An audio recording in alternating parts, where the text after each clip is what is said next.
மௌனராகம்.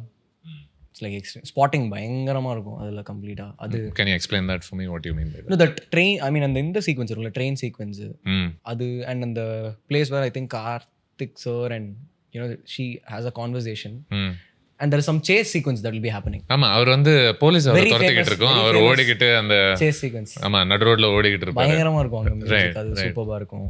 இன் ராஜா sir சொல்லணும்னா இன்னும் சொல்லணும்னா ஐ வுட் சே அபூர்வ சகோதரர்கள் இட்ஸ் வெரி நைஸ். அதுவும் பெங்களூரில் செம ஸ்கோர். நான் சொன்னதுனால நைஸ் இல்லை, அது பயங்கரமாக அது எப்பிக். அது I know, right. I am just trying to say which one. இல்ல அதான் அவருடைய ஒர்க் அவருடைய ஸ்கோர்லாம் பிடிக்கும்னு யாரோ சொன்னாங்கனாலே அதை பொறுத்து பேசும்போது மறுபடியும் அதை ஒரு வாட்டி நினைச்சு பார்த்து ஃபீல் பண்ற ஒரு ஃபீலிங் வேற ஒன்றும் கிடையாது. அது நாயகன், தளபதி, ம். Mahanadi. there's one small classical song in it which is like amazing. Yeah. ஒரு சின்ன குழந்தை பாடுற மாதிரி ஒரு பாட்டு. அந்த ஸ்ரீரங்க ரங்கநாதன் அந்த பாட்டு சொல்றீங்களா? ஸோ அந்த அது மாதிரி எனக்கு பயங்கரமாக இருக்கும், அது ரொம்ப பிடிக்கும் எனக்கு. What about it? The first time I heard it, I fell in love with the track.